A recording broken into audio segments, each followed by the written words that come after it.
Setiap manusia dilahirkan dengan kemampuan berpikir yang berbeda-beda. Ada yang standar-standar aja, dan ada juga mereka yang pikirannya mampu menembus batas logika. Mereka dapat melihat pola di balik kekacauan dan menemukan jawaban di mana yang lain hanya melihat kebingungan. Berikut ini adalah kisah seorang yang mempunyai IQ 160 yang dengan kecerdasannya banyak membantu aparat penegak hukum dalam menyelesaikan kasus-kasus yang rumit. Jadi begini ceritanya.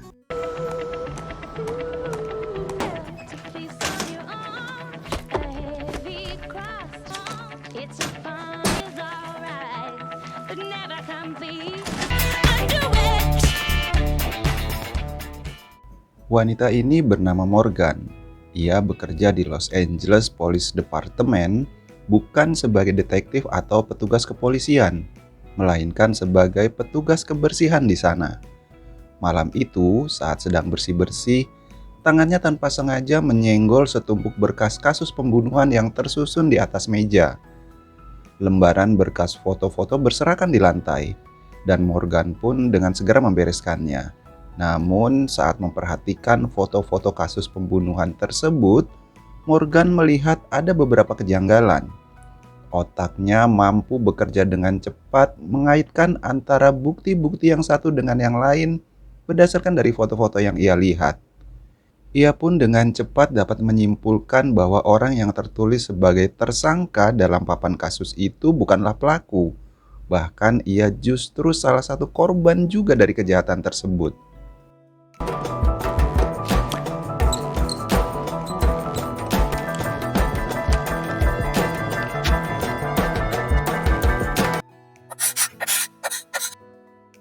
Pagi harinya di kantor LAPD, detektif Karadec yang sedang menyelidiki kasus pembunuhan Anthony Acosta yang diduga melibatkan istri Anthony yang telah menghilang, yaitu Lynette Acosta, terlihat sedang marah-marah karena ada yang mencoret papan kasusnya.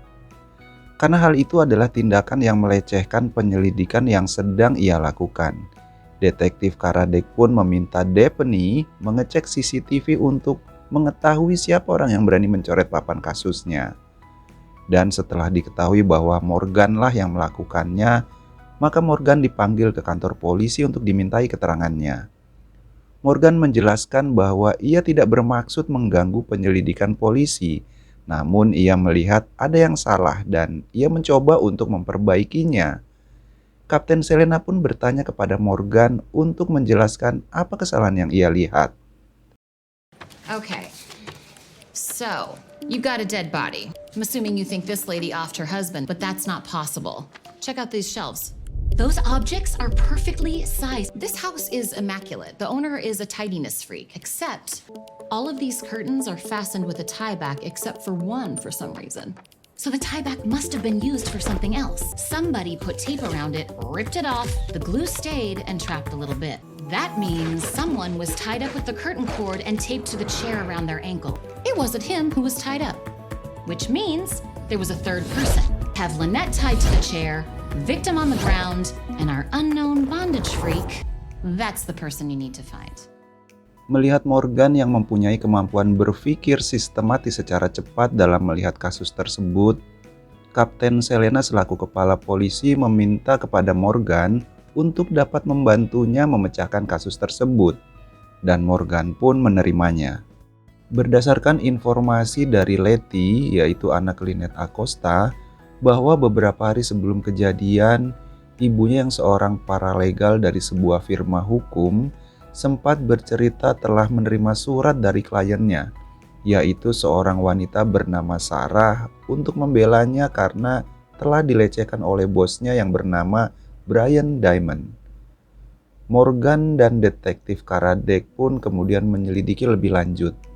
Mereka menyambangi rumah kakak Lynette Acosta, yaitu Sofia, karena Sofia adalah orang terakhir yang diketahui berbicara dengan Lynette Acosta sebelum kejadian, untuk mencari informasi lebih lanjut. Namun dari keterangannya, Sofia menyampaikan bahwa Lynette Acosta tidak bercerita apa-apa dan dia sendiri tidak terlalu familiar dengan nama Sarah tersebut. Detektif Karadik kemudian menginterogasi Brian Diamond untuk dimintai keterangan dan alibinya. Namun berdasarkan dari pengecekan tim penyidik, Brian Diamond saat di hari kejadian ternyata sedang berada di Fontana, California. Namun Morgan berpikir ada sesuatu yang aneh jika Brian pergi ke Fontana, dan ia meminta untuk menanyakan ke Brian perihal apa yang membuatnya pergi ke Fontana. Namun pengacara Brian keburu datang dan akhirnya Brian pun dilepaskan. Keesokan harinya, Detektif Karadik bertanya kepada Morgan terkait hasil dari pengamatannya, dan Morgan pun menjelaskan. Sophia was in Fontana recently. So was Diamond. What does it matter? They both have alibis for the time of the murder. I'll explain on the way. Diamond and Sophia are having an affair. So, Diamond, he learns of Lynette's change of heart, right? And Sophia go to Lynette's house to put pressure on her, but, surprise, her husband Anthony is there too. Again, the problem They is... both have alibis. Untuk memastikan kembali keakuratan dari pengamatan Morgan, mereka berdua mendatangi tempat kejadian perkara. Diamond and Sophia are trying to threaten Lynette. Turns out to be not the best decision for a dead body. Do you know what this room is? greenhouse. So Diamond turns the entire place into one giant refrigerator. He freezes Acosta's body and leaves. What do they do with Lynette? Well, if they were going to kill her, they would have done that right here. That's the smart move. And where do they take her? Someplace they've been meaning up to have their affair. Someplace remote, but familiar. Morgan dan Detektif Karadik pun segera menuju lokasi yang diperkirakan tempat Lynette Acosta diculik.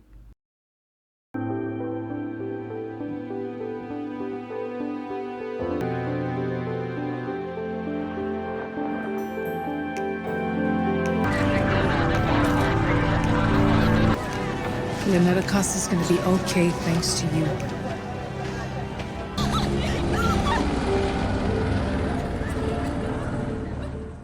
Terima kasih sudah menonton sampai selesai. Jangan lupa like, komen, dan subscribe. Selamat beristirahat dan salam untuk keluarga.